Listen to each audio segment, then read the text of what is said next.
న్యాయవాద వృత్తిలో మహిళా సాధికారత దిశగా సీనియర్ అడ్వకేట్ తోటా సునీత కీలక విజయం సాధించారు. రాష్ట్రాల బార్ కౌన్సిల్లో మహిళల ప్రాతినిధ్యం కోరుతూ ఆమె ఈ విషయాన్ని సుప్రీంకోర్టు దృష్టికి తీసుకొచ్చారు. ఫలితంగా దేశవ్యాప్తంగా స్టేట్ బార్ కౌన్సిల్ ఎన్నికల్లో 30% మహిళలకు రిజర్వేషన్లు కల్పిస్తూ సుప్రీంకోర్టు తాజా ఉత్తర్వులు జారీ చేసింది. ఆంధ్రప్రదేశ్ హైకోర్టు ఆవరణలో మహిళా న్యాయవాదులు ఈ విజయాన్ని సంతోషంగా స్వాగతించి సునీతను అభినందించారు.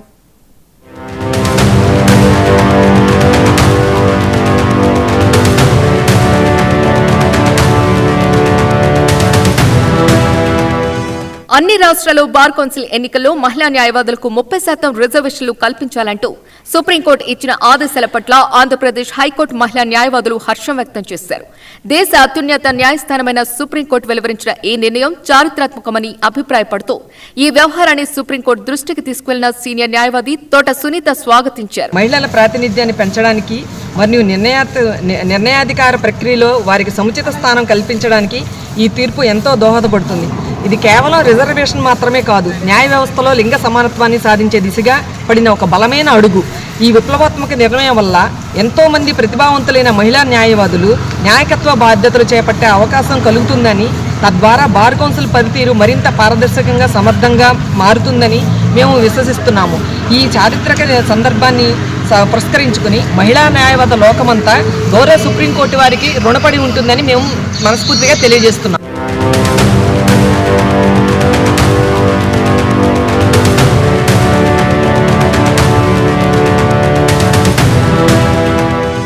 సుప్రీంకోర్టు ఇచ్చిన ఆదేశాలు కనీవిని ఎరగనవని, దీన్ని ఉపయోగించుకుని మహిళలు బార్ కౌన్సిల్ ఎన్నికల్లో పెద్ద సంఖ్యలో పాల్గొని మహిళా చైతన్యాన్ని, సాధికారతను చాటి చెప్పాలని పిలుపునిచ్చారు.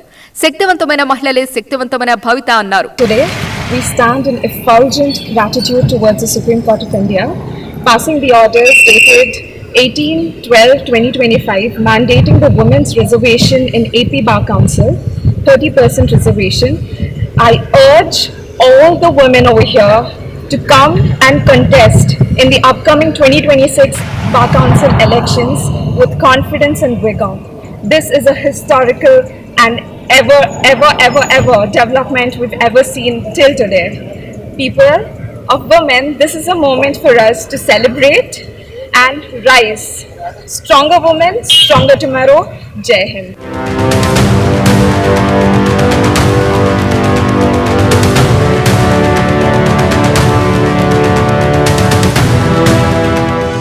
మహిళా న్యాయవాదుల పక్షాన సుప్రీంకోర్టు దాకా వెళ్లి ఆదేశాలు తెచ్చినందుకు విజయవాడ బార్ అసోసియేషన్ తరపున ధన్యవాదాలు, అభినందనలు తెలియజేశారు. మాకు ఉమెన్ రిజర్వేషన్ కావాలని చెప్పి ఆ పిటిషన్కి కృషి చేసి ఆర్డర్ తెచ్చినటువంటి సునీత మేడం గారికి మొదటిసారిగా మా బార్ అసోసియేషన్ నుంచి ధన్యవాదాలు తెలియజేస్తున్నాం. దాదాపు 25 సంవత్సరాల నుంచి ప్రభుత్వాలు ఉమెన్ ఎంపవర్మెంట్ రాజకీయంగా, ఆర్థికంగా, సాంఘికంగా ఉమెన్ ఎంపవర్మెంట్ మాట్లాడటమే కానీ ఎటువంటిది మాకు ఇవ్వలేదు. ఎవరో ఈ తేనెతుట్టు కలిస్తారా? బార్ కౌన్సిల్ ఆఫ్ ఇండియాలో ఒక్క అమ్మ 1% కూడా లేదు ఇంతవరకు. ఒక 10-20 ఎలక్షన్ జరిగితే ఒక్క ఆడపిల్ల కూడా లేదు. 1% ఉన్నారు 2 చోట కూడా. ఆ సందర్భంలో ఈ తోడు తిట్టు ఎవరు కలిస్తారంటే ఆ తుట్టి అనేది సునీత గారు కలిచారు. ఆమెకి మా తరపున ధన్యవాదాలు చెప్తున్నాం. ఇది అవకాశాన్ని ఉపయోగించుకొని న్యాయవాదులు, పురుష న్యాయవాదులు అర్థం చేసుకొని మనం అమ్మాయిలు గెలిపించాలి, మనం 10% పంపిద్దాము ఆడపిల్లలు. కానీ మీరు మాత్రం మా సన్నిహితులుగా, మా ఫ్రెండ్స్గా మమ్మల్ని గెలిపించి, ఎవరు నిల్చుంటారు ఉమెన్ వాళ్ళు గెలిపించి పంపించండి. ఏ తేనె తిట్టు కలిచి మేము ముందుకు వచ్చామని చెప్పి మా మీద వ్యతిరేకత కాదు, మీరందరూ మాకు సహకరించండి. పేరు పుణ్యవతి అండి. నేను హైకోర్టు అడ్వకేట్ని. సుప్రీంకోర్టు తాజాగా వెలువరించిన 30% రిజర్వేషన్ ఫర్ లేడీస్ అనే దానికి మేము సంతోషాన్ని వ్యక్తపరుస్తున్నాము. మీడియా మిత్రులకి, నాతోటి అడ్వకేట్స్కి అందరికీ విషెస్ చెప్తున్నాను. తర్వాత ఈ రిజర్వేషన్ని ఇచ్చిన తర్వాత మేమేంటో ప్రూవ్ చేసుకోవటానికి ఒక అవకాశంగా భావిస్తున్నాము.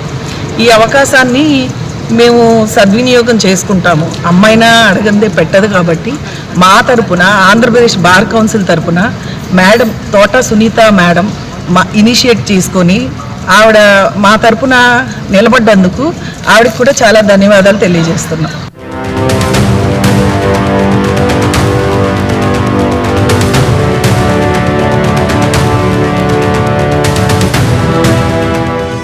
న్యాయవాద వృత్తిలో మహిళల ప్రాతినిధ్యాన్ని పెంచడానికి మరియు నిర్ణయాధికార ప్రక్రియలో వారికి సముచిత స్థానం కల్పించడానికి ఈ తీర్పు ఎంతో దోహదపడుతోంది. ఇది రిజర్వేషన్ మాత్రమే కాదని న్యాయ వ్యవస్థలో లింగ సమానత్వాన్ని సాధించే దిశగా పడిన ఒక బలమైన అడుగుగా పలువురు మహిళా న్యాయవాదులు అభిప్రాయపడ్డారు. ప్రతిభావంతులైన మహిళా న్యాయవాదులు నాయకత్వ బాధ్యతలు చేపట్టే అవకాశం కలుగుతుందని, తద్వారా బార్ కౌన్సిల్ పనితీరు మరింత పారదర్శకంగా సమర్థవంతంగా మారుతుందని ధీమా వ్యక్తం చేశారు.